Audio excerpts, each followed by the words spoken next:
As consumers, we are bombarded by it at every turn, like the Incredible Hulk being bombarded by gamma rays. But what makes some media endure, while others are banished to the forgotten black hole of obscurity, never to be heard from again? Who or what decides this? Hetero life mates Steve and Yahel want to know, and they want to know now. This is Obscurity Now. And what's up, Obscurians? It's time for another episode of Obscurity Now, the show that takes a look at weird and almost forgotten pieces of media, and then we decide if they should be tossed into the void of obscurity, never to be heard from again, or remembered for all of human history. My name is Steve. I'm one of the hosts, and with me is a man who once made a child cry and run away because he thought nobody knew him because he ruined his game of Q*bert. It's Yahel. How are you doing, Steve? Are you excited to discuss QAnon's favorite video game, Q*bert? Please refer to me as Q Steve, and I will refer to you as Q Hell. We'll just have to get rid of the Y. Perfect. When I was watching this, I was like, man, this looks like something that some conspiracy theorists would like edit up into like some weird QAnon video, like when the ship is sailing with the giant Q on the sail. Man, that, usually I would say in my mind works that way, but I never thought that during this. I don't know. Yeah. It just didn't give me the conspiracy vibes. It gave me the more vibes of licensed video game laziness in cartoon. Oh yeah, for sure. It's just funny how like everything is like Q this, Q that. Right. But which is basically the only gimmick going on. It's like somebody was sitting around and was like, hey, what if we did a Q*bert cartoon and just called everything Q? Yeah. Q this, Q that. And then we'll have Frank Welker do like 75% of the voices. Yes.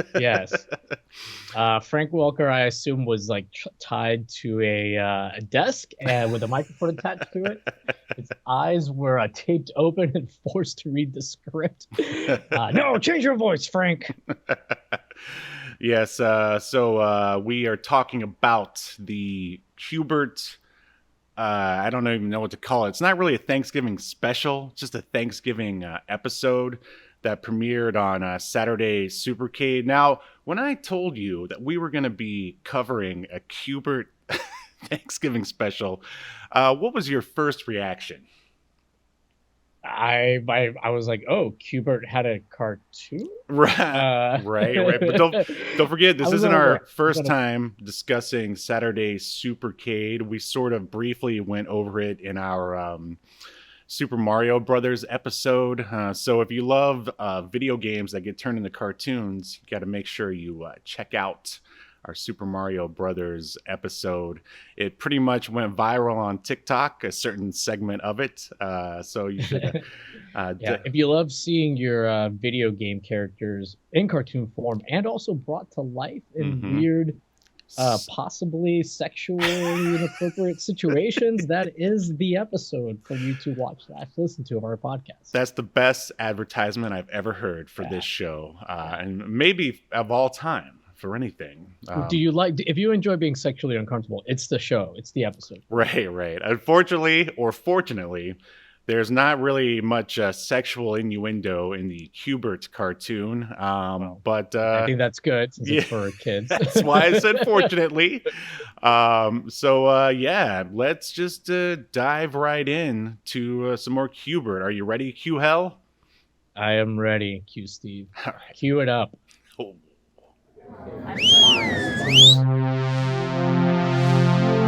Welcome to your feature presentation. All right, so before we dive into the Q*bert cartoon and the very dense layers of the Q universe, or is it Q-universe? I'll have to... I don't know. I'll have to check to see what my weird uncle on Facebook is saying about the Q universe these days. I figured we could chat a little bit about the Q*bert video game. Do you have any... Because it's obvious neither of us had ever heard of this cartoon before, but do you have any memories with the Q*bert character and or the video game? Yeah, I mean, I played the video game. I remember playing it in arcades and some of the home ports. I never owned it because I mean it's Qbert. Right. It's I played it a little bit before we started recording just to kind of remind myself of what you do, and yeah, you just kind of you're on this like pyramid made of cubes of boxes, and you just have to jump on each one to turn it whatever the target color is for that level. As enemies kind of drop down and chase after you, so you're trying to avoid them, and it was a lot more challenging than I remember it being. At least the arcade version. I think you might have played one of the home ports, right? Oh, yes. I played a ROM of the Nintendo version, and I also played somebody remade it in Flash that you can play for free somewhere on the internet. And oh, yeah. I mean, I remembered it always being hard. It still was. I don't even think I got past the first level, maybe ever, or at least not this time. But I remember it was one of two games that I got. Remember the old Nokia brick phone? I can't remember the actual, serial number. Like Brick, or the one with Snake, like that was indestructible. Well, yeah. All right, you got the there's the version with Snake, and then there's another version after that. And I remember I had two games on it. One was some racing game, and another one was a Qbert. So I got pretty good at that, because that was the only way to kill time back in the day. Yeah, only way. Yeah, libraries didn't exist. Well, if you're waiting in a television didn't exist. Newspapers weren't a thing. Yeah, I know. I remember, Steve. We didn't have books till a few years after Qbert, from what I remember. Qbert hit cell phones. What I'm trying to say is, if you're waiting for a movie to start in a movie theater, it's kind of hard to bring out your copy of whatever bullshit Star Trek novel you happen to be reading at the time. Wow. Well, I guess you wouldn't have one because none of them are bullshit. So, No, you bring out your Nokia and you play either Snake, or in my case, you play Qbert. And I got pretty good at that one. I mean, I'm sure I never got past probably the third level. But yes, basically what we're saying here is Qbert the bar for pretty good has never been lower. Qbert's hard, man. I got pretty good at it. I got to the third level. Qbert is hard. I mean, the bar was set high back then because, there were so few games to choose from. They wanted to suck those quarters right out of little boys' pockets. And strange phrasing. They and it was an arcade game originally, and arcade games, they want you to lose often, so that you have to put in more quarters. So it's definitely a quarter muncher is the actual term. And yeah, when I was playing the arcade version, I was like, holy shit, I do not remember it being this difficult. I got through the first level after like 5 tries. So nice.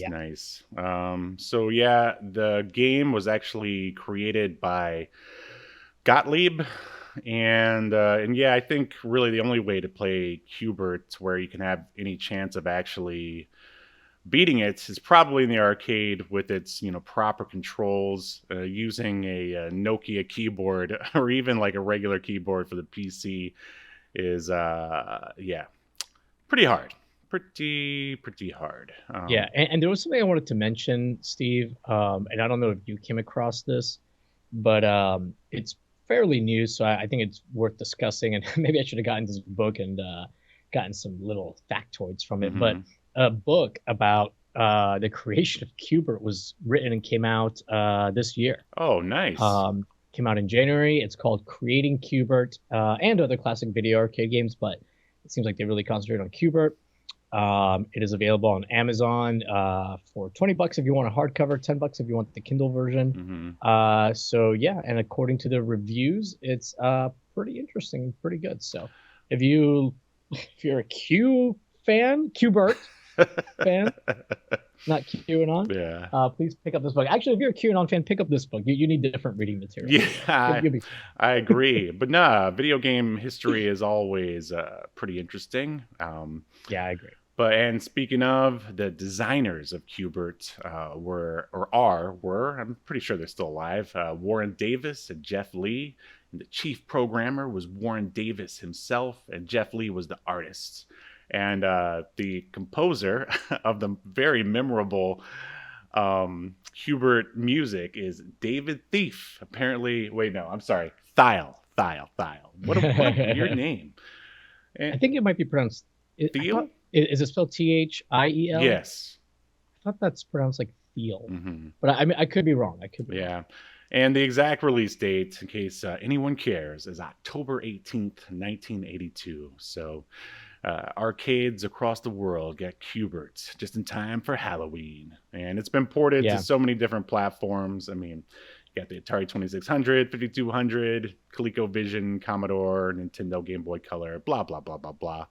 Yeah. Did you see that the programmer for Q*bert was a stand-up comedian? No, I did not know that. Wow.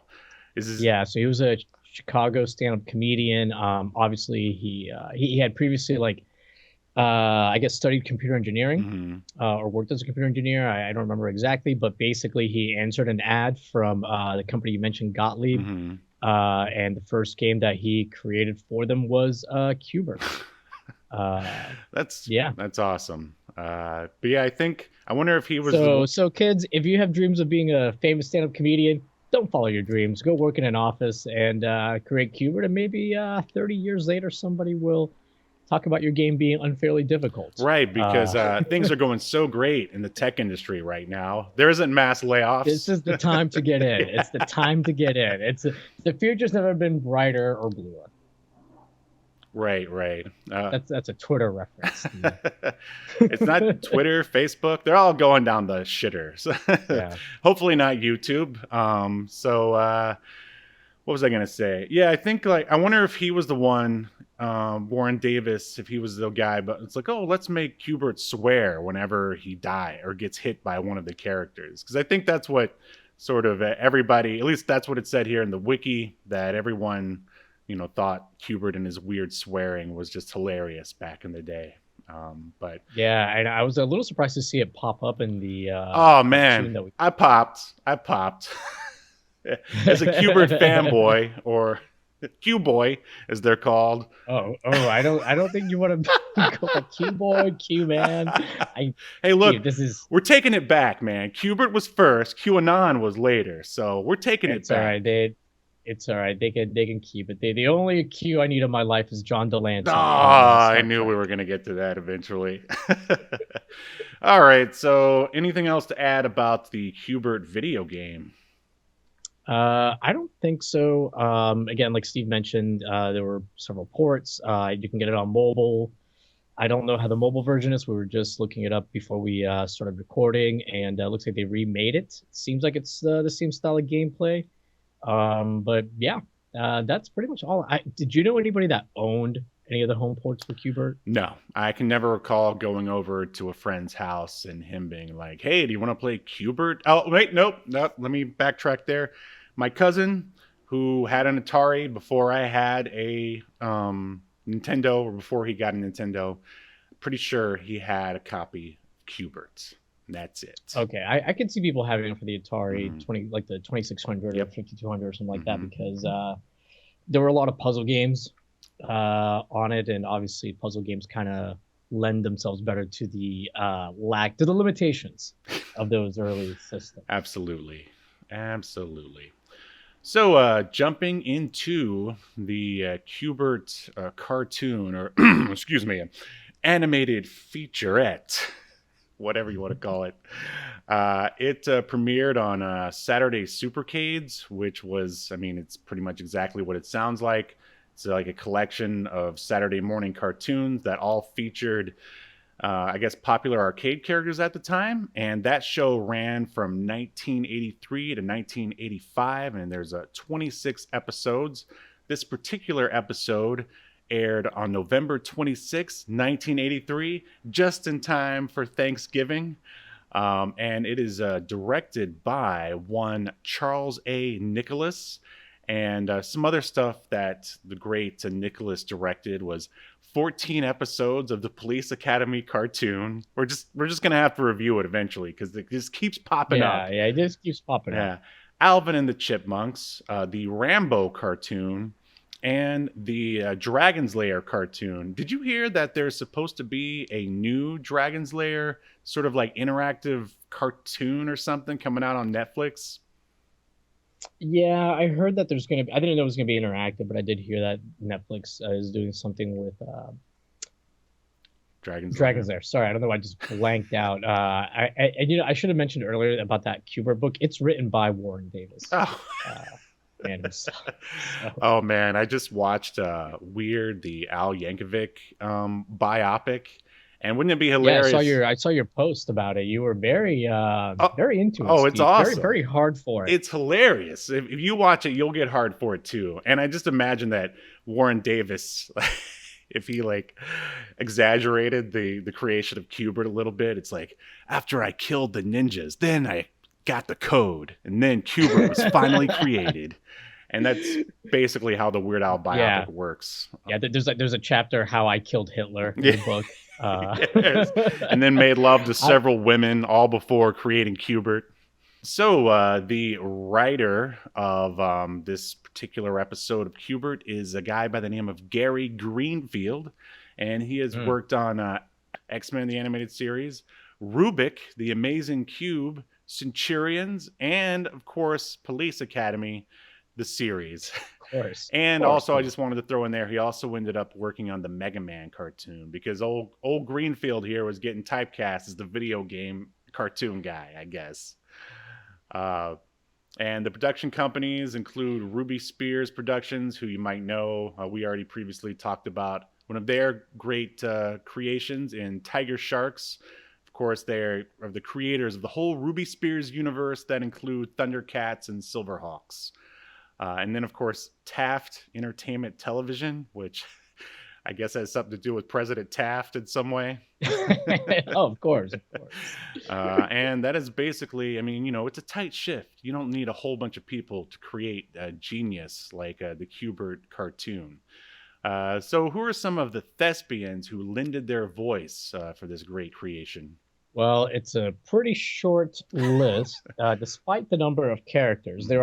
There's 1, 2, 3, 4, 5, 6, 7, 8, 9 characters here that speak, but only 3 voice actors. So first up, we've got Julie McWhorter, who somehow only plays one character. She's the only person that gets the joy of just concentrating on playing Viper, who's the female serpent. The serpents are all like the bad guys. Anyways, Julie McWhorter just has some other voice acting stuff in her resume. Nothing that really stuck out to me where I was like, oh, she did that. But she was on like the Jetsons Meet the Flintstones, Bobby's World. I bet you like Bobby's World. You seem like you would have been a Bobby's World kid. I mean, I think it was one that I just sort of turned on because I was waiting for something else to come on. I didn't think it was. What do you dislike Bobby's World? I don't know. Are we gonna cover it someday? I don't think so. I think it's probably. No, I don't like it. I never thought it was the greatest thing. I think I just turned it on while I was waiting for something better to come on. I had like 3 friends growing up that really liked Bobby's I never World. knew anyone who liked it. Well, they were friends in the sense that they live in my neighborhood and they're kids, and there's nothing to do but play Snake and Qbert on your Nokia phone, right? So you got to hang out with these people. It was a lot harder to be an introvert those days, right? Kids. For real. But anyways, they were annoying little shits, and they grew up to be even more annoying adults. So I was just checking. Wow, in, I think not saying that you're annoying. If I would have said yes, I liked Bobby's World, where would our friendship continue after that? What direction would it go into? A healthy distance. I would have just kept on the opposite side of the country, and it would have been fine. Steve. We're already doing that. Anyway. All right. Anyways, moving on. Then we've got Billy Bowles, who not Billy Bowles. Yeah, Billy Bowles plays Qbert. And I'm sorry, Billy Bowles also only plays one character. So there's actually 4 actors on here. Anyways, he plays the titular Qbert. He actually, the last thing that I could find that he did was in 1986. So only 3 years after this, it was something called the Kingdom Chums. Never heard of which I don't like it the way that sounds. But he was an on-screen actor as well. He was like in Mod Squad. Was the only kind of thing that stuck out to me. Then we've got Robbie Lee. Robbie Lee, she plays QT, Q asterisk TEE. These are like Klingon names. Or it's always like a Q apostrophe, then whatever their actual name is. Right. Anyways, so QT is supposed to be kind of like a valley girl. She plays Q Val, which I don't even remember what Q Val said, but it's another female character on the Q-Berts side, the Q people. Anyways, Robbie Lee had quite a few like on-screen and voice acting things. I did think it was pretty funny that she was also in Bobby's World, but also she played a character on Rainbow Bright called Twink. So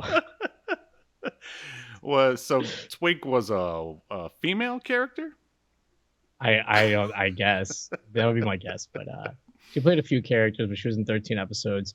And then last but not least, we have Frank Welker, who pulls quintuple duty on this episode, voicing 5 characters. He voices Cue Ball, which I think was like the dumb surfer kind of guy. Cumungus, which is like the dumb muscular guy. He plays Coily, which is like the dumb leader of the bad guy serpents guy. He plays Ugg, which is the dumb henchman for the serpents. You're seeing a pattern here, Steve. Yeah. And he also plays Wrong Way, which is another one of the henchmen for the servants. Frank Welker, of course. He's been in it. By the way, have you noticed this is the first time I pronounced his last name correctly? I'm really proud of you. I really am. Thanks, Steve. It's only been like nearly like a year and a half of this show, and he's on like a third of them. I think we're running up on 2 years because yeah. But good job. Anyways, he's a thank you. He's a very well-known voice actor, probably most famous for his stuff with Transformers. He's still very active in the voice acting world. But Steve, I don't think I brought this up. Despite besides us having Frank on numerous episodes, he's been in 5 Star Trek things. Really? Like what? He was in going all the way back to Star Trek 3, The Search for Spock.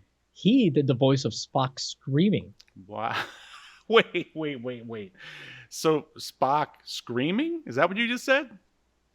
Yes. So Leonard Nimoy couldn't do. He was like, no, I'm not doing that. So they had to get Frank Welker in. Leonard Nimoy won't raise his voice above 7 decibels. It's very well known, Steve. Wow. No, so basically, in The Search for Spock, like Spock was killed at the end of the second Star Trek movie, and this is anyway, this is kind of how they bring him back. He doesn't really like speak, and there's a part where he like screams. He already did like one of the screams when it was like young Spock. Because Spock is basically like reborn. Anyways, I don't want to explain it all. We don't have that kind of time here, Steve. But he was also in Star Trek Starfleet Academy, the video game. He was the voice of an alien creature in Star Trek Voyager. He was in Star Trek Starfleet Command, Volume 2, Empires at War. Holy shit, could that title be any longer? That's a video game. He was in Star Trek, Starfleet Command, Orion Pirates, which is also a video game. And those are the 5 items that he covered in Star Trek. Wow. Well, here you go, Frank. You deserved this many episodes ago. Here's your connection. Oh no! We've just entered another Star Trek connection. Yeah, well, the man deserves his legendary status. It serves his flowers, is what the hip kids say, Steve. Come on, get with it, Steve. Is that a saying? Yeah. No, it really is. Like when you, instead of saying, to give somebody credit or whatever, give that man or give her flowers or whatever. Like man, you're just so into the youth culture. I'm so glad Steve, you're this here. Is when you're an alcoholic that goes out, it dates 20-year-olds. And I have not done that for a long time. But it's called market research, Steve, for our podcast, and somebody has to make the sacrifice. I appreciate it. I really do. So you ready to? It's almost like I subconsciously kept all his Star Trek credits in my back pocket just in case one day it's a break-in case of emergency. I mean, I just hope one day we're both at a con, and it's like one of those things where we just run into him in an elevator or something, and then you can be like, oh my god, you're Frank Welker from, and then list all the Star Trek stuff, and he's like, from Spock Screams. That should have been the name of our follow-up project to Estancia. Sounds like a punk band. Yeah, Spock Screams. There is a maybe. What's up? I was gonna say maybe in the elevator we can ask him to do the scream. Yeah. That'd be so weird. I mean, He doesn't even remember. We can't be the doing first it. people to ask him to do that. But I was going to say there's also a prog band called Spock's Beard who are actually quite good. But I know you're not into prog. So anyway, are you ready to jump in to the twists and turns of Q*bert Thanksgiving for the memories? Let's do it. All right. So we get your sort of cheesy opening title card with your sort of typical sounding Hanna-Barbera style music playing behind it. What were your initial thoughts right when you saw the opening card here? I mean, I did not think I was in for a good time. It looked like your typical cheap early 80s, Saturday morning. Yeah, this thing. actually, So, I mean, it really wasn't a big surprise. This is pretty typical. This actually feels, it's like, they say that how when you go to the very beginning of like an era like the 80s, it still feels like the previous era. This feels like 70s cartoons, not 80s. Yeah. So anyway, we get a wide shot of Q-burg High School, and it's daytime. And then we are inside a very busy classroom. In sits Q*bert, and then we pan over to one Q-mungus. And I don't know, I have to say, I kind of chuckle at these names that they actually bothered to kind of give them all sort of funny names. I'm just shocked that they even like made like a Q*bert cartoon. I mean, I know there's no story in the game. I don't remember there being like additional characters besides Q*bert. Well, there's no lore. Coily is in there, but you're right. Well, Coily, yeah, he's one of the enemies, right? But I mean, but in the enemy, yeah, they call him Coily, but he's a naked spider. Well, snake. Snake, excuse me. That he like kind of springs down out to get you, and I mean, I guess Q*bert's kind of naked too. Yeah. Don't worry, they're all in the cartoon. They're wearing clothes. Right. It's what happened? Wait, where's this train of thought going? Somebody like at the studio was like, "Hey, this is Q*bert's too sexy. We need to put some clothes on him." Are you accusing Warren Davis of having some weird naked alien fetish or something? No. I don't think Warren Davis did anything wrong. I think some studio execs started sexualizing in his or her mind these characters, and was like, "Oh, we gotta put clothing on these. It's getting a little warm in here." Well, if Q*bert was released today, there'd definitely be a lot of shipping. Now there's some hip terms for you. Yeah. I mean, well, he's got that long, thick, girthy nose, but it can also serve as an orifice and as an orifice filler. Wow. The Qs probably have a fun reproductive life. I don't know. One could only imagine, because there's not much of that going on in this cartoon. So Q-mungus, he's like this big blue Q*bert in a big beautiful. He's a big Q*bert in a wife beater, and he says, like, "Thanksgiving is my favorite holiday." And Q*bert agrees, and then in comes Coily. How would you describe how Coily sounds? His voice. I mean, it definitely sounds like a bad guy in a cartoon. So I'll give him that. But I don't know, like, also kind of just stupid. It's like a lot of these voices are sort of bad impressions of like older, like 1940s stars. Not a lot of them, but Coily sounds like a little like Rodney. He makes a Rodney Dangerfield joke. Right at the end, which icing on the cake, I say. But no, he sounds like, a bad villain from like a 1940s motorcycle movie or something. He's like, I can see that. Yeah, and like somebody that's giving the Newsies a hard time. Right, and then his girlfriend Viper is obviously a Mae West impersonation. She was that actress who was always like, "Oh, how you doing there? Why don't you come over and see me?" Like, everything she said sounded... that was a real person? That was like a... Yeah, Mae West. Yeah, you don't know Mae West? Oh, okay. No, I'm very Steve. I'm young and hip. I'm of the streets. Hey, it's called film history. That's okay. You're the video game guy. I'm the film guy. That's why we're doing a podcast together. Yeah, I legit always thought that was just like a general impression of the time, like Newsies, when people are like, see, or do that voice or whatever. Right. I thought it was just kind of one of those things. All women in the 40s sounded like Mae West. No. That I just thought it was like one of those general, like a general, like 1940s gangster impression. Right. Like a general Newsies impression. I gotcha. So, and obviously, all women sounded like that. they should if they don't. So Coily comes over. He's actually wearing a leather biker jacket or bomber, whatever you want to call it. He's wearing S&M leather daddy gear. And I say that because of the hat. Oh, it's right. like so leather like motorcyclist from the Village People kind of attire. Yeah. And he goes, all right, so Cubert agrees. He's like, oh, I like Thanksgiving too.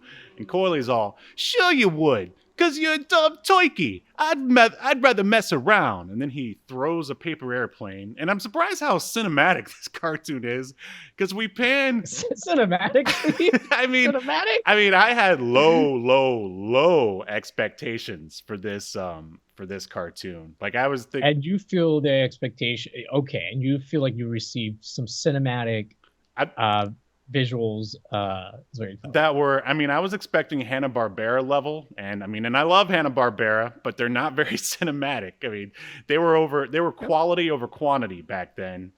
And I would say this was slightly better than like, OG Hanna-Barbera. Anyway, he throws a paper airplane and it lands in the teacher's hair. And she goes, everybody settle down, take your seats, because it's time to learn about Cubert's Thanksgiving. And this is when wasn't there like an audible groan too from the class? Yeah. Like, they groaned. And like they've already heard this story. Right. And this is where I start having questions about the world. And it's just like, are they all Cuberts?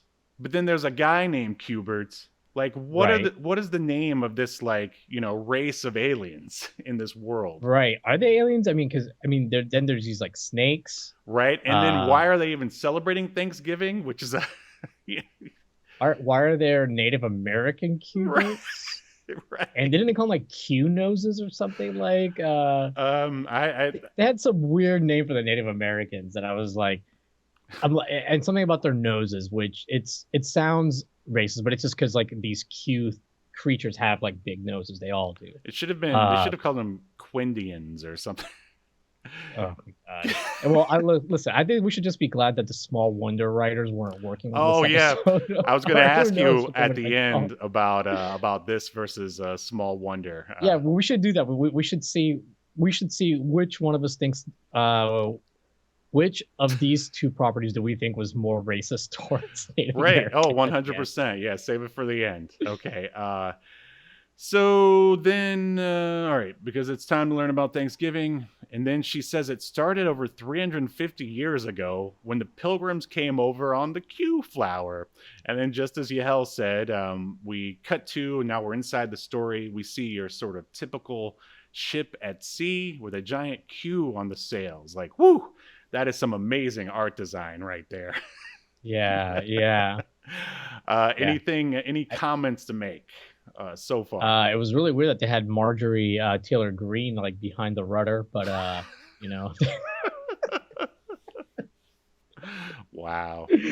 No commentary here other than I also started wondering about the world that they were setting up, because it's like, okay, so they're these Q creatures, but they're pilgrims. They have the exact same history.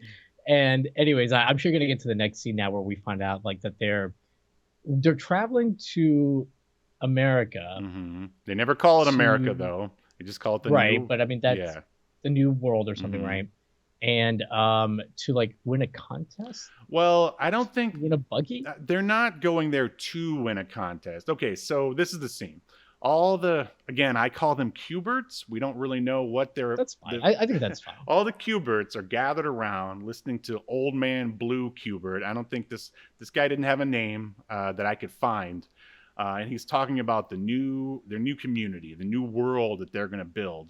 And then he says that the youngster who pitches in the most will get a customized Q horse and buggy. Now, you saw the picture of the Q horse and buggy. It sure did. What is the difference between a regular horse and a Q horse? Because they look just the same to me. Well, Steve, this Q horse isn't listening to the fake liberal media. This is a horse that identifies as a him, but doesn't listen to pronouns. Right. No, I don't know what the difference is. Yeah. And what did you think about the wheels? Yeah, that's the weird thing is The like, buggy. I don't know, were the wheels supposed to be like a giant pixel? Because for some reason They were square. yeah, the wheels are square. Like it makes no sense. Why didn't they just write a Q on it like they did for the Q flower? Like, I don't know. And like, so they have balls, like as we see later, like that they throw around or whatever. So they know what spheres and circular things are, Right. and that they roll. But yet, like not when I saw that like it was square, that it had square wheels on the picture, I was like, well, maybe this is, I don't know, some weird drawing, and they made a mistake in the art or whatever. And then once we see it, it'll have regular round tires. No. When we see the buggy later in real life, it's got square wheels. yeah. Those aren't even wheels. They just have squares where the wheels should be. Well, you think about it, listener / viewer, while we move forward. So, Yes. coyly, I mean, basically, all right, this whole episode, if you haven't figured it out yet, is the old trope where you take all the regular actors from the regular series or show or whatever it is that you're watching, like you're Saved by the Bell or your Simpsons, and then you recast them into the role of, in this case, pilgrims. And so, yeah, Coyley is here as well. And he says he's going to he's going to ruin the chances of Qbert winning the Q horse and buggy. And Viper agrees with him. And then someone yells, "Land ho!" And here we get our only interaction with Q Val. I assume, what was the voice actress' name? Do you remember? It doesn't matter, but she probably... Q Val was Robbie Lee. Okay, I assume Robbie Lee was married or dating one of the people who was making this show, and they just needed to throw her some work. Q Val, in the most obnoxious Valley Girl impersonation you've probably ever heard, is worried that there won't be any stores or makeup parlors in the new world. And then Qbert is just like, "Don't worry, we'll build them." What do you think of Q Val's Valley Girl accent? I didn't know it was supposed to be a Valley Girl accent from the accent. Like, you kind of figure it out from what she says more than the accent. I mean, I had to rewind just to understand what she was saying. Yeah, it was pretty hard to understand. I almost wondered if like they did some kind of effects or alter her voice in some way, because it sounded very weird and difficult to understand. They put on the "I'm drunk" filter when she showed up to record. I see. So they arrive on shore, and immediately they meet some Q Indians. Qbert meets Q Eagle, who's basically another Qbert wearing your sort of typical Native American garb. Which, by the way, we were not able to find who did the voice of Q Eagle. I couldn't find. Just assume that it's Frank Welker. Yeah. What did you think about this Q Eagle, quote unquote, Native American accent? Oh, I mean, it's the typical sort of going bad accent at the time. I mean, he basically sounds like, Tonto, the Lone Ranger's, sort of sidekick or whatever. And that's basically how all Indians / Native Americans sounded in American pop culture until maybe the 90s. So yeah, what can you do? So Q Eagle says they will be happy to teach them how to build houses and fish. And then Coyley and his gang say they're going to play some doity tricks because they don't like that the Indians are helping Qbert, because it means it will be harder for them to win. Do you think that's adequate motivation for Coyley and his evil deeds?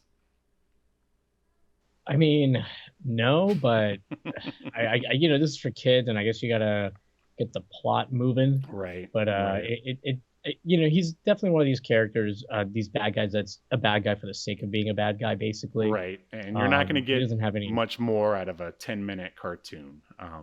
Yeah. So now there's a time lapse, and we see some houses are built, and Qbert says he's got one more nail, and then he's done. So he's about to lay down the hammer.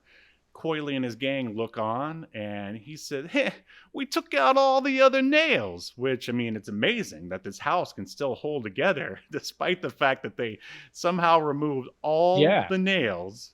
And how are they removing these nails without them noticing? Because presumably they're going just behind them and removing all the nails. And Steve, Yes. the Native Americans are the ones that taught. They said, "Hey, we're going to teach you how to build houses." Mhm. Do you remember Native Americans building log cabins? Because that's what Cubert's built, a fucking log cabin See, now if they would have been, with a chimney. see, they should have been like, why don't we combine our knowledge of like house building? But no, Right. you're right. I mean, the Native Americans said they were going to teach them how to do everything. So they should be, I guess in typical sort of pop culture Native American fashion, building, teepees. I'm starting to think they didn't have like a Native American consultant on this episode. So he brings down his hammer and the entire house / log cabin just falls to pieces. And for the next scene, Cubert and Cumungus are plowing the field. Like Cumungus is basically like hooked up to the plow, while Cubert and I think a few other people sort of rock the plow. And Coily pulls itching powder out of nowhere. They're like hanging out in a tree, and as they that's what you want to bring on your trip across the your treacherous trip where you may die just because it's 350 years ago. Sure, bring some itching powder. Absolutely. And as Cumungus and Cubert pass underneath, they pour itching powder in Cumungus, and it makes him actually plow faster. So you can see where this is going now with these pranks, if you will. Now we're at the old fishing hole, and Cubert and the gang are fishing off of a dock. Coily goes under the water and grabs Cubert's hook and attaches it to a massive fish. And now, where did you think this prank was going to go as he was doing this? I don't know. I mean, because like you said, like it's obvious that whatever this dude does to try and subvert Cubert, like is going to backfire on him in some way. So I didn't know where this was going. I thought maybe Coily was going to get eaten or something, or yeah, something like that. But I don't know. In a bizarre turn, the massive fish pulls Cubert, causing the dock to dislodge, and as they're like flying across the the top of the water, it turned part of the dock into like a boat / jet ski being pulled by this giant fish. Which basically you could have never predicted that this is what was going to happen next. No. Old Greenfield must have been on some lewds or something at the time when he was writing this, or had the craziest fishing trip with his dad. So yeah, basically this hydroplane sort of thing causes fish to get tossed out of the fishing hole, and they land right in the baskets that I guess they were going to put fish in. So once again, Cubert wins thanks to Coily's stupid pranks. Time lapse again, and the voiceover tells us that the pilgrims were prospering. And old man, I'm just going to call him Bluebert, old man Bluebert says he's going to announce the winners, and says, man, and this has got to be the longest sort of contest that's ever been in the history of contests. Right. Because, I mean, they're building houses, like time is marching on. I mean, it has to be over like a year time span. And he's been... no, the old man Blue says that it's been a year since they've been there. And he's been keeping track the whole time, which is scary. He's just got like books and books of notes. So, of course, the finalists are Cubert and Coily. I mean, was anyone else even participating? Like, we don't even know. But like, Coily hasn't done shit that we've seen other than, like, try and mess things up. So, like, what's everybody else doing? Like, if Coily is somehow, contributing more than everybody else, even though he's a bad guy, wearing leather chaps or whatever. How does a snake wear leather chaps? You know what I mean. So yeah, I mean, we can only assume that Coily must have been doing stuff off screen. That's the only way I can rationalize it. But Cue Ball tells Cubert, "Don't worry, you'll nose him out. Some little nose humor there because, Cubert, he's got a big nose and does a lot of cocaine. Viper, once again, tells Coily that Cubert's gonna beat him. And Coily says that he borrowed Cubit's ball to trip up Cubit and make him look like a joik. Now, again, in case you had a hard time understanding what they were saying, which, I did, Cubit apparently is Cubert's little brother, basically a child, which makes this next scene all the harder to watch. He basically, Coily rolls out Cubit's ball. Cubert trips and falls into a cart of pudding? Like, what? Yeah. Why was there a cart of pudding there? I don't know. I couldn't tell if it was like pudding or pies or custard cakes, but whatever. Some kind of pastry or dessert of some sort. Cubert stands up angry, swearing like he does in the video game, and his nose grows for some reason. I don't remember that from the video game at all. When he gets aroused. Right. And then Cue Ball shows up and he blames Cubit, a child, for leaving his ball out. And basically he really lays into him. And then Cubit, he defends himself. He's like, that's not my ball. I left my ball in the house. And he's like, yeah, sure. Likely story. And then Cubit bursts into tears and looks right at the camera. And he says, oh, they don't believe me. I might as well run away because nobody loves me anymore. Well, that's why his mom didn't come on this trip. The kid's annoying, right? I guess. But or his parents. But I just did not expect that. There was no emotional arc building to this, Yahel.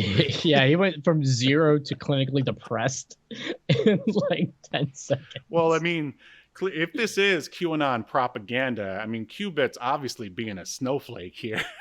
Yeah, obviously. He needs to man up once again, Andrew Tate style. Hold himself up by his bootstraps,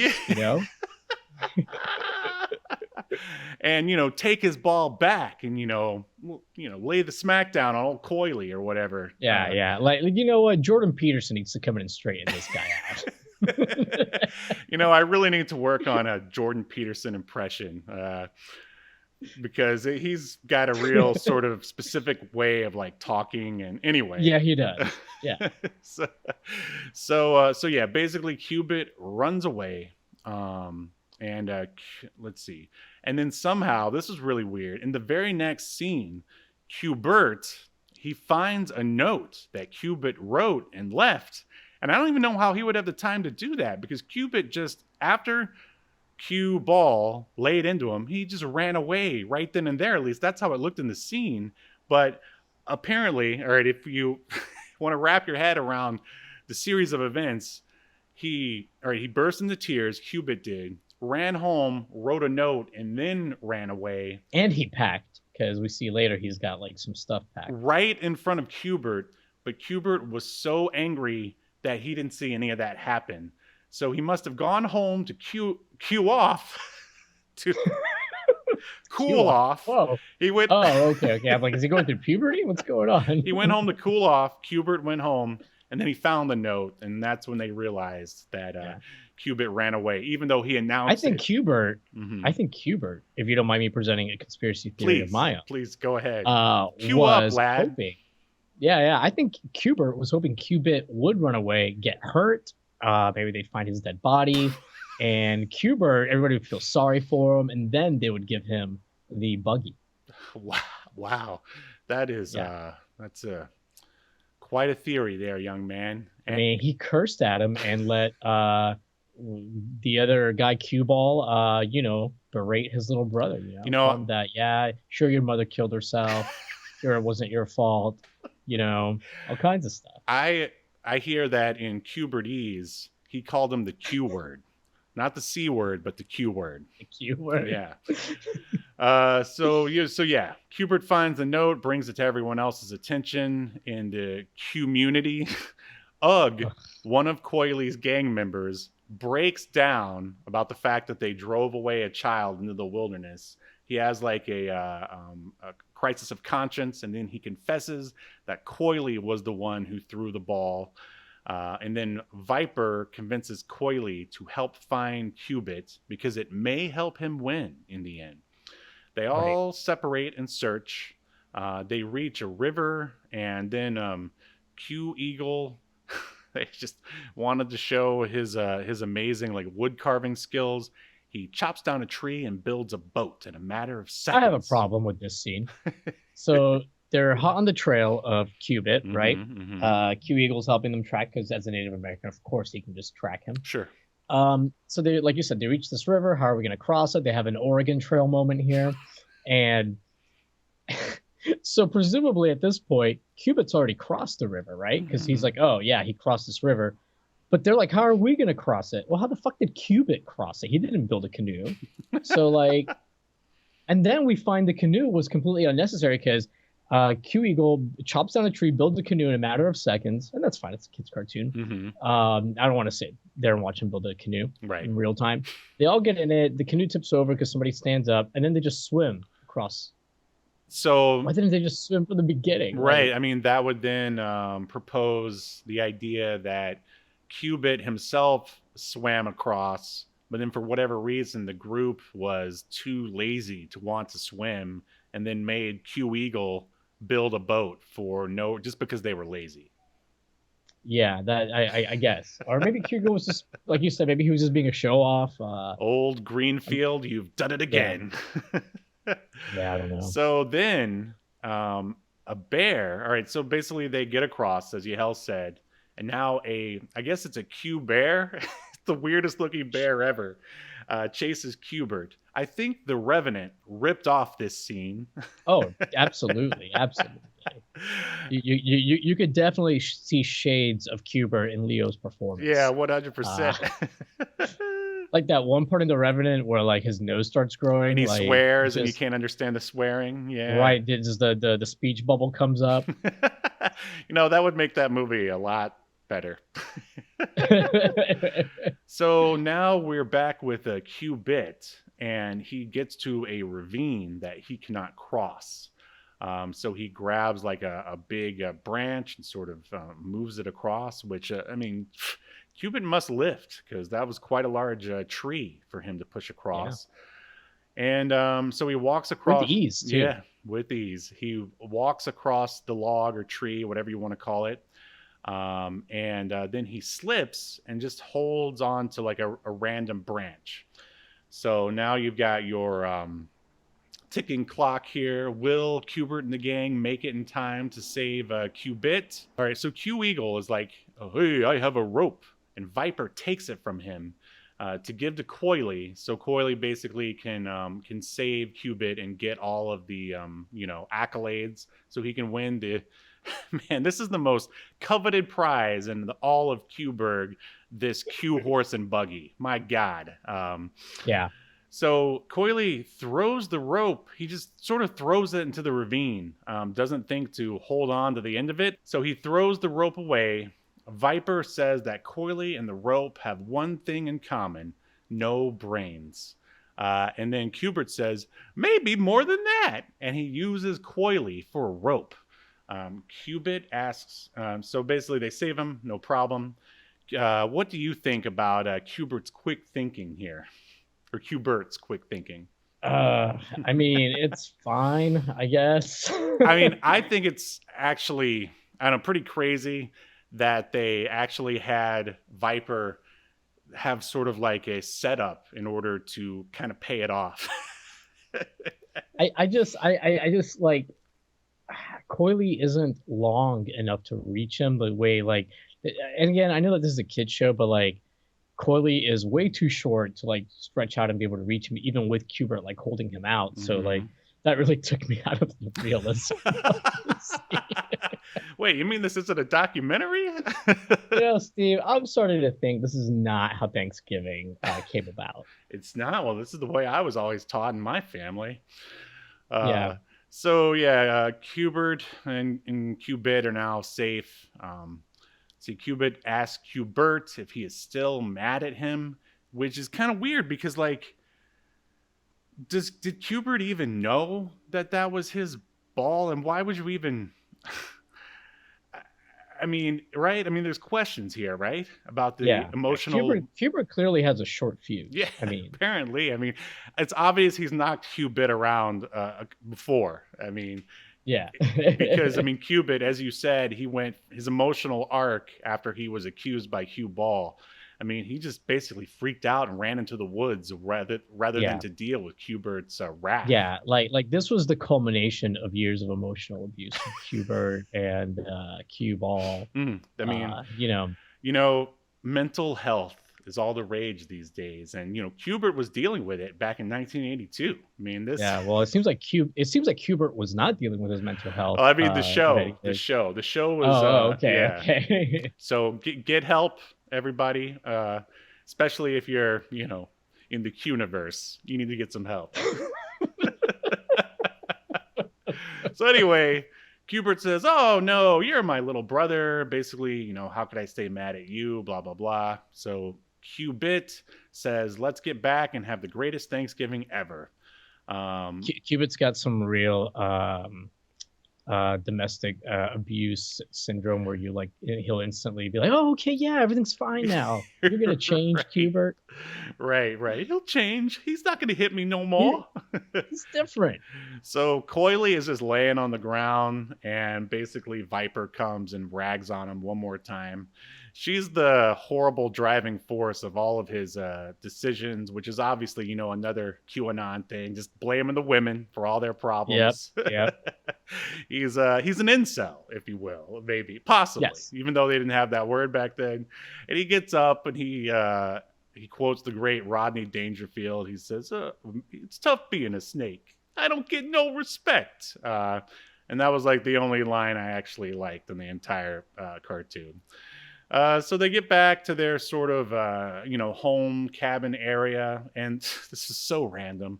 They arrive to see that random pigs who were never teased in the whole script or in the whole episode, random pigs have shown up and eaten all their food. Were you able to wrap your head around these random pigs just showing up? No, like why they could have at least been in the background or had them be their own livestock, and then they got out and ate everything. This is how they could fix this. I mean, and I know why the pigs are there. I mean, it's lazy writing, but all you had to do was show them on the Q flower and be like, "Oh, if we don't get to land soon, feed our pigs, they're gonna eat everything," and then they can eat everything in the end anyway. So anyway. Q Eagle says they have plenty of food for everyone. So basically the only reason why the pigs were there were to eat all of the stock of the pilgrims' food, and then they have no choice but to work with Q Eagle and have Thanksgiving. So there you go. Right. That's why they're there. So now we're back in the classroom. Teacher says that everyone was thankful, so they named the celebration Thanksgiving. And then Q-Mungus asks, who won the Q horse and buggy? Which is a question that I'm sure was on everyone's mind, especially yours. Of course. I could tell that you were thinking it.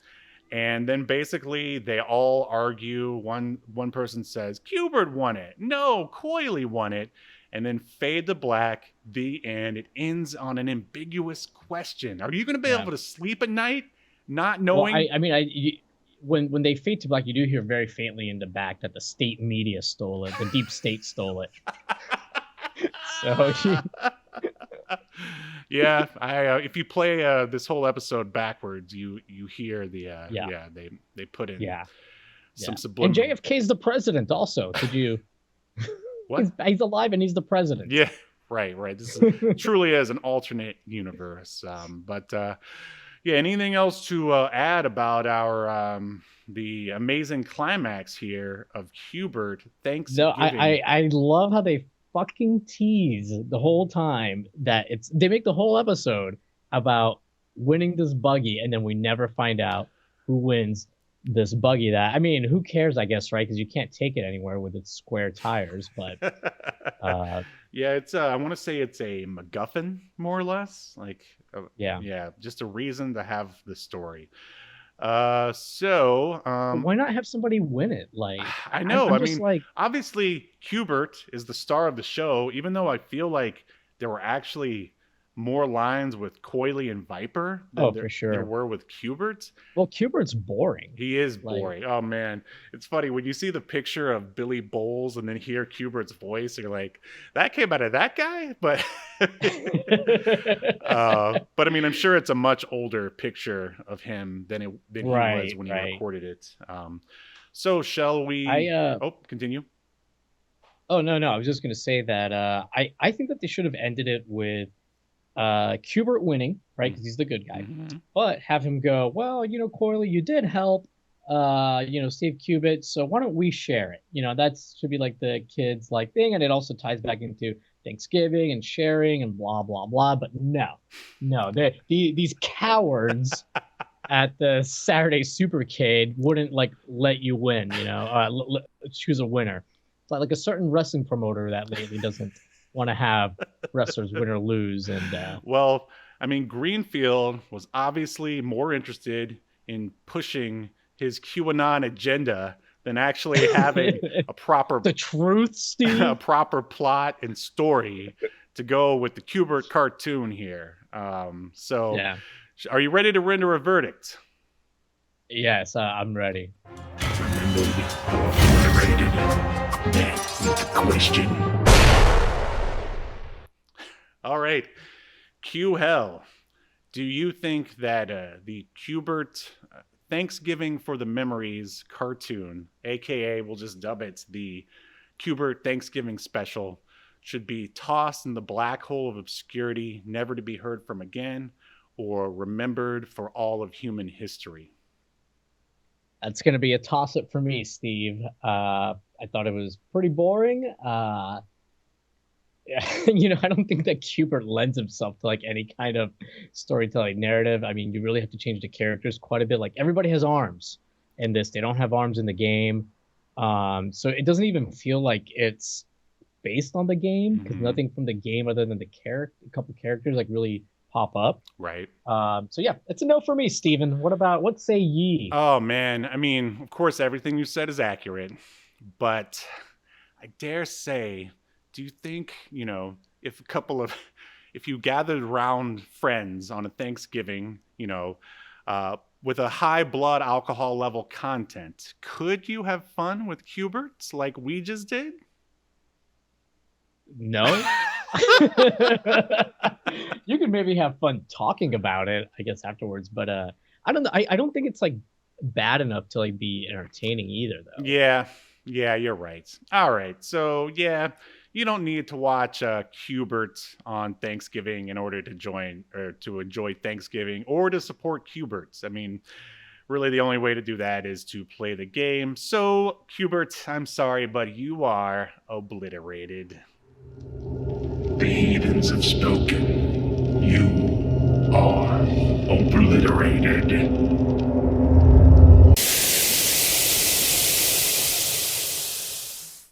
Of course, we obliterated, Steve. We're part of the lamestream media. I mean, well, I haven't been getting our checks, buddy. You need to get old Mr. Lame on the phone and tell him need to get update the Obscurity Now address, because I haven't been getting any of our checks. But just to be, I haven't even gotten my Soros coupon book or anything. Just to be clear, we're of course obliterating the Cubert cartoon, because Cubert is part of video game history and the game, and you'll never be able to obliterate that. At least I hope not. Yeah, it's just a cartoon. This particular episode, right? Really, but, what do you think? I mean, have you seen? Did you ever watch Wreck-It Ralph? No, but I know that Cubert pops up in Pixels. I don't know if he pops up in Wreck-It Ralph. I actually haven't seen that, but I did watch Wreck-It Ralph, and I actually was quite triggered by Cubert's portrayal in Wreck-It Ralph, because he plays this old, broken video game character that's basically being put out to pasture. And screw you, Disney. You're broken. You're the one who's being put out to pasture. But honestly, that sounds way more interesting than this Cubert we watched today. Oh, I mean, Wreck-It Ralph is pretty good. I think it didn't sort of live up to my expectations, but yeah, I'm sure it's definitely better than this.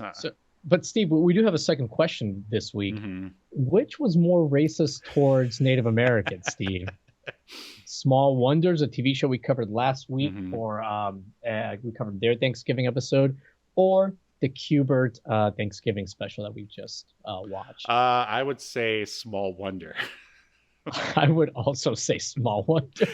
We were definitely right to obliterate that one, especially man, the TikTok algorithm did not appreciate the Small Wonder video that I posted. It's so low. Or maybe there's just too many. Maybe once it gets closer to Thanksgiving, it'll get picked up. But yeah, I would say if anything, this Q*bert, to say something positive about it, it's for the time, considering this came out in 1983. Pretty respectful of the Native Americans. They're not treated like idiots, right? Or I don't know, like savages or anything like that. They're treated as civilized and helpful and that kind of stuff. So actually, they're handled pretty well here. Whereas in Small Wonder, they're like, oh yeah, why don't you go and pour honey on that guy and feather him and let the ants eat him alive like the Indians do. Oh gosh, an actual line from Small Wonders, a family sitcom. Yeah. From the 80s. Yeah. Well, maybe that's why the TikTok algorithm hated it so much. It knew how racist they were. Yeah, which, I mean, hey, if a video is going to not get pushed because, it's interpreted as being racist, okay. Yeah, I can live with that. So anything else going on before we call it? No.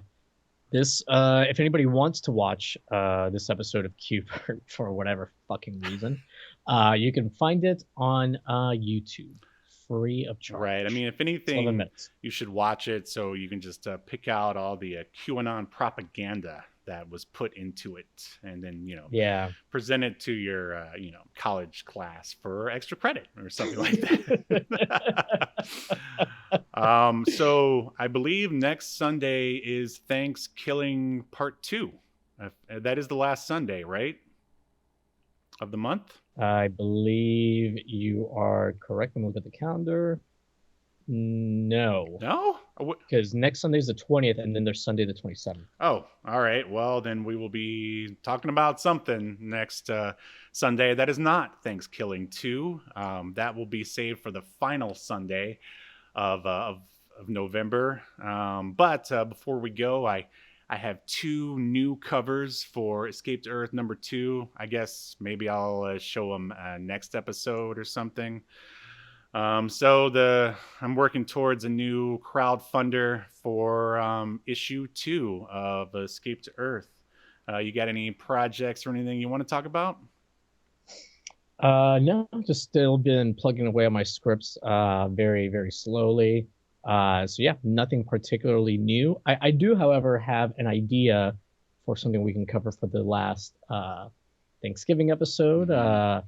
And I don't know if you're familiar with I'm sure you're familiar with the A-Team, Steve, but they have a Thanksgiving episode. Ooh. I know they're not quite maybe obscure, but people aren't talking about the A-Team too much these days. I would love an excuse to talk about the A-Team. So yeah, I was going to I thought about there's an Incredible Hulk Thanksgiving episode, but I would rather do one of the Incredible Hulk movies. There's one that has a very early interpretation of Daredevil in it, and then there's one that has an early. Have you ever seen those? An early Thor as well. No. Well, no, I have not. Well, we'll save those for another time. But yeah, A-Team sounds good. But until then, if you enjoyed this episode, make sure you share it with your friends. And we'd love to have your sub and all that other great stuff. Until then, we will see you next Sunday as we continue to discuss more obscure media only on Obscurity Now. And stay tuned for an Escape to Earth promo in case you have no idea what it is. See you next time. I'm having a weird day. The name's Adam. Where I'm from, I'm known as the Zero Thief. Depending on who you ask, some might say I'm the best thief. But believe it or not, even the best screws up every once in a while, and that's what I did, and I had to make a fast getaway. I ended up crash landing on this bizarre planet. Turns out, I didn't get away fast enough. These winged freaks followed me here. It's just us here, Zero Thief. on this empty backwoods planet. So start talking, either to me or my blade. Okay, I do have something to tell you. It's about the planet. It's not that empty. Come on, man, I thought you were gonna duck. Loose. Cut me loose! Behind you! Whoa! Ah! Thought I was done for. It was gonna be a light snack for a snarling creature, but then she showed up, riding on the back of one of those monsters like it was nothing, and with a wave of her hand, the other razor-toothed beast just stomped away. I'd never seen anyone like her before in my life. I thought I'd say something clever. Thanks, have you seen my ship? She gave me a look that said more than words ever could, because I think she was trying to read my mind or something. And from there, things just got even weirder. Escape to Earth. 36 pages of insane dinosaur action. Issue 1 available now at reptilianmedia.bigcartel.com, featuring a variant cover by Sean Forney. Act now while supplies last. You've been enjoying Obscurity Now, a podcast that's recorded live to tape and streamed to Twitch and YouTube. Subscribe so you never miss an episode or hilarious quip. Take us with you by following the download links provided in the show notes to wherever you get podcasts. And take notice of our various social media links if that's what you're into. I'm not here to judge. And make sure you join us live next week at 6 p.m. Eastern, 3 p.m. Pacific as we continue to discuss more obscure media only on Obscurity Now.